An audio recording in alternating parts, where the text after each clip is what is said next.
सबको जय मसीह की।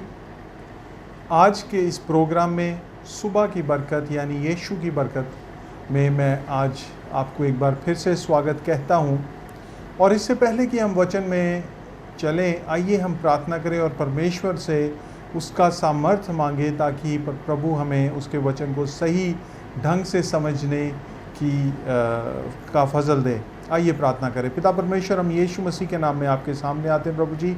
आज के वचन के लिए आपका धन्यवाद देते हैं प्रभु जी, आपका जीवित वचन प्रभु जी। पिता परमेश्वर, आपका जो वचन है वो एक बीज है प्रभु, जब हमारे जीवनों में, हमारे मनों में प्रभु जी बोया जाता है प्रभु जी, तो वो फल लाता है प्रभु जी। हम धन्यवाद देते हैं पवित्र आत्मा जी, हम आपको वेलकम कहते हैं और आप ही अपने लोगों को सिखाएं और आप ही अपने वचन के द्वारा हमारे जीवनों को बदलें। सारी बातों के लिए धन्यवाद देते हैं प्रभु जी। हम यीशु मसीह के नाम में आपको धन्यवाद करते हैं और ये दुआ यीशु मसीह के नाम में मांगते हैं, आमीन। आज का जो वचन है, तो जिन बीती दिनों में हम जो बात करते आए हैं, मेरी कोशिश रहेगी कि आज हम जो हमारा टाइम ड्यूरेशन है वो थोड़ा कम रहे और आज हम 3 मेन वर्सेस पे बातचीत करेंगे। और जो पहला वचन है वो मैं पढ़ूंगा, नीति वचन, उसका 4 अध्याय और उसका 20 और 21 वचन। एक बार फिर, नीति वचन उसका 4 अध्याय और उसके 20 और 21 वचन पर हम ध्यान करेंगे। यहाँ से हम शुरुआत करेंगे। हे मेरे पुत्र, मेरे वचन ध्यान धर के सुन और अपना कान मेरी बातों पर लगा। इनको अपनी आँखों की ओट ना होने दे, वरन अपने मन में धारण कर। तो परमेश्वर यहाँ पर हम लोगों से क्या कह रहा है, अपने बच्चों से क्या बात कर रहा है? वो कह रहा है, हे मेरे पुत्र, मेरा बेटा, मेरी बेटी, मैं बरकत का पिता हूँ और बरकत मेरी बेटी है। तो हमारा एक रिलेशनशिप है। परमेश्वर भी इसी रिलेशनशिप को इन्वोक कर रहा है, हमें अपने रिलेशनशिप की याद दिला रहा है जब वो हमसे बातचीत करता है और कहता है, हे मेरे पुत्र, मेरे वचन ध्यान धर के सुन और अपना कान मेरी बातों पर लगा। इनको अपनी आँखों की ओट ना होने दे, वरन अपने मन में धारण कर। तो मैं आपको एक कहानी सुनाना चाहता हूँ। ये कहानी एक आदमी की है जिनका नाम जॉर्ज म्यूलर था और ये 17th सेंचुरी, 17वीं सदी में परमेश्वर के एक जन थे। और जैसे कि बाइबल में लिखा है कि हमें विधवाओं और अनाथों का ध्यान रखना है, तो इन्होंने अपना बहुत सारा जीवन अनाथों का ध्यान रखने के लिए समर्पित किया।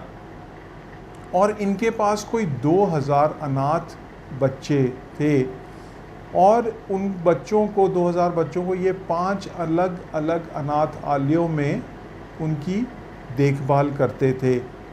और बहुत ही ये एक बिजी इंसान थे,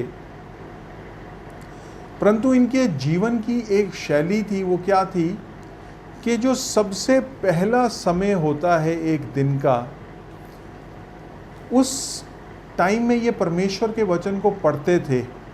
और कब तक पढ़ते थे? जैसे हम बहुत सारे लोग, हमने अपने पोर्शंस किए हैं कि कुछ लोग हम में से सिर्फ 1 अध्याय ही पढ़ते हैं और कुछ लोग इससे ज़्यादा भी पढ़ते हैं, कुछ लोग कहीं से भी पढ़ते हैं और कुछ लोगों ने एक पैटर्न बनाया हुआ है, book by book, chapter by chapter वो आगे चल रहे हैं। तो जॉर्ज म्यूलर कैसे बाइबल पढ़ते थे? ये बाइबल खोलते थे और उसको पढ़ते थे। और कब तक पढ़ते थे? जब तक इनके मन के अंदर परमेश्वर की खुशी ना आ जाए। तो जैसे हमने यहाँ पढ़ा, हे मेरे पुत्र, मेरे वचन ध्यान धर के सुन और अपना कान मेरी बातों पर लगा। इनको अपनी आँख की ओट ना होने दे, वरन अपने मन में धारण कर। तो ये परमेश्वर के वचन को अपने मन में धारण करते थे और बहुत बिजी थे, पर फिर भी कभी भी अपने बाइबल पढ़ने के जो इनका शेड्यूल होता था उसको चेंज नहीं करते थे, उसको आगे पीछे नहीं होने देते थे, बाइबल पढ़ने में बहुत वफादारी करते थे। और ये एक इंसान से मिले और ये आदमी अपने परिवार की ज़रूरतों को पूरा करने के लिए एक दिन में 14 से 16 घंटे काम किया करता था।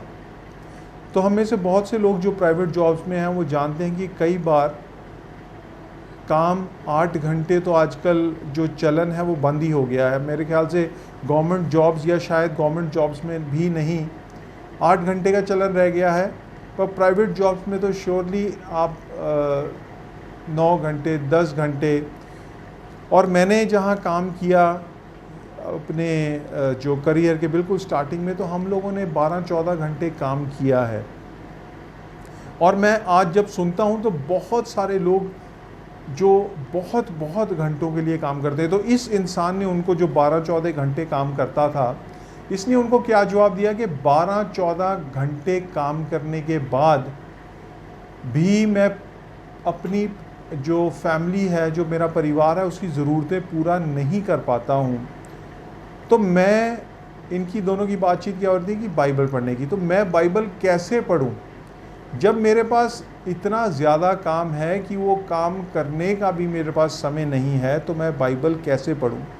और जब जॉर्ज म्यूलर ने इनकी बात सुनी तो उसने अपने मन में सोचा कि तू बाइबल नहीं पढ़ता, इसीलिए तेरी ज़रूरतें पूरी नहीं होती। और ये परमेश्वर के वचन में एक पैटर्न है। अगर आप परमेश्वर को उसका सही स्थान नहीं देंगे तो बाकी सारी ब्लेसिंग्स भी आपकी रुकती चली जाएंगी। आइए हम चलें पुराने नियम में यहोशू की पुस्तक की ओर, और हम पढ़ेंगे उन यहोशू पहला अध्याय और उसका 8 वचन। और वहाँ इस तरीके से लिखा है कि व्यवस्था की ये पुस्तक तेरे चित्त से कभी ना उतरने पाए। इंग्लिश में ऐसा लिखा है, let my words not depart from thy mouth. तो व्यवस्था की ये पुस्तक तेरे चित्त से कभी ना उतरने पाए, इसी में दिन रात ध्यान दिए रहना, इसलिए कि जो कुछ इसमें लिखा है उसके अनुसार करने की तू चौकसी करे, क्योंकि ऐसे ही करने से तेरे सब काम सफल होंगे और तू प्रभावशाली होगा। जब हम परमेश्वर के वचन को इम्पोर्टेंस देते हैं, जब हम परमेश्वर के वचन को पढ़ने, उसके कन्फेशन पे और उसको अपने जीवन में पूरा करने को इम्पोर्टेंस देते हैं, तो परमेश्वर क्या प्रॉमिस करता है कि क्योंकि ऐसा ही करने से तेरे सब काम सफल होंगे और तू प्रभावशाली होगा। क्या मैंने तुझे आज्ञा नहीं दी? हियाव बांधकर दृढ़ हो जा, भय ना खा और तेरा मन कच्चा ना हो, क्योंकि जहाँ जहाँ तू जाएगा वहाँ वहाँ तेरा परमेश्वर यहोवा तेरे संग रहेगा। परमेश्वर के वचन को इम्पोर्टेंस देना हमारे लिए बहुत ही ज़्यादा ज़रूरी है।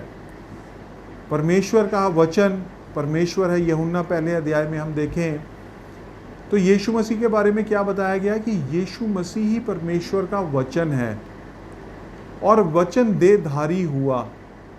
तो जब हम वचन को पढ़ते हैं तो हम परमेश्वर के नज़दीक जाते हैं, और जब हम परमेश्वर के नज़दीक जाते हैं तो वो जाने का तरीका है कि हम उसके वचन को पढ़ें।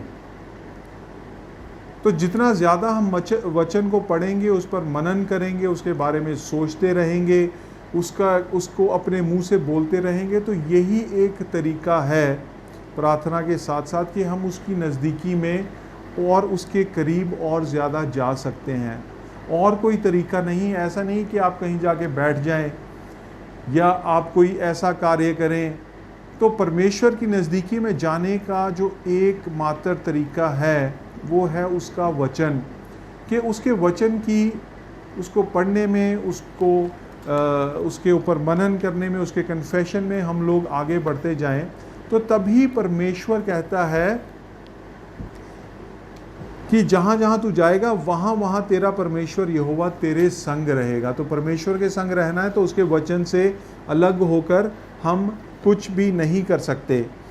और आज का जो आखिरी वचन है, और इसके बाद मैं आपको एक अपनी कहानी सुनाऊंगा और इसके बाद हम ख़त्म करेंगे। तो आखिरी वचन हम पढ़ेंगे लूका रचित सुसमाचार उसका 10 अध्याय और उसके 40 वचन से या उसके 38 वचन से हम पढ़ते हैं। ये एक कहानी है जब मार्था और मरियम के घर में यीशु मसीह गया। और मैं 38 वचन से पढ़ूंगा। जब वह जा रहे थे तो वह एक गांव में गया और मार्था नामक एक स्त्री ने उसे अपने घर में उतारा। मरियम नामक उसकी एक बहन थी, वह प्रभु के चरणों में बैठकर उसका वचन सुनती थी। तो 2 बहनों के बारे में यहाँ बताया गया है, एक मार्था और एक मरियम। और मरियम के बारे में क्या है कि वो प्रभु के चरणों में बैठकर उसका वचन सुनती थी। परंतु मार्था सेवा करते करते घबरा गई और उसके पास आकर कहने लगी, हे प्रभु, क्या तुझे कुछ भी चिंता नहीं कि मेरी बहन ने मुझे सेवा करने के लिए अकेले ही छोड़ दिया है? इसलिए उससे कह कि मेरी सहायता करे। देखिए कितनी एक बात है कि प्रभु यीशु मसीह उनके घर में गए और वहाँ पर जब यीशु मसीह वहाँ पर थे तो एक बहन तो यीशु मसीह के चरणों में बैठ गई और यीशु मसीह की बातें सुनती रही, और दूसरी बहन जो भी कार्य था, जो भी कामकाज था, उसको करने में लगी रही। और जैसे हमने यहाँ सुना कि मार्था आकर यीशु मसीह से कंप्लेन करती है कि मैं अकेली हूँ, मैं थक गई हूँ, मैं चिंतित हूँ, मैं स्ट्रेस्ड आउट हूँ क्योंकि इतना सारा काम है। और मरियम यहाँ तेरे पास तेरे चरणों में आराम से बैठी है और वो बिल्कुल खुश है। बातें शायद इतनी नहीं हुई परंतु उनके मतलब यही थे। और प्रभु ने उसे उत्तर दिया, मार्था, हे मार्था, तू बहुत बातों के लिए चिंता करती है और घबराती है, परंतु एक बात आवश्यक है और उस उत्तम भाग को मरियम ने चुन लिया है जो उससे छीना ना जाएगा। हमारा परमेश्वर प्रभु यीशु मसीह हमसे प्रेम करने वाला है। परमेश्वर ने ये सारी दुनिया बनाई है, जितने भी रूल्स रेगुलेशंस, जितने भी, अगर हम नेचर की ओर देखें तो नेचर कैसे चलता है कि नेचर के साथ इंटरफेरेंस करने की कोई ज़रूरत नहीं है।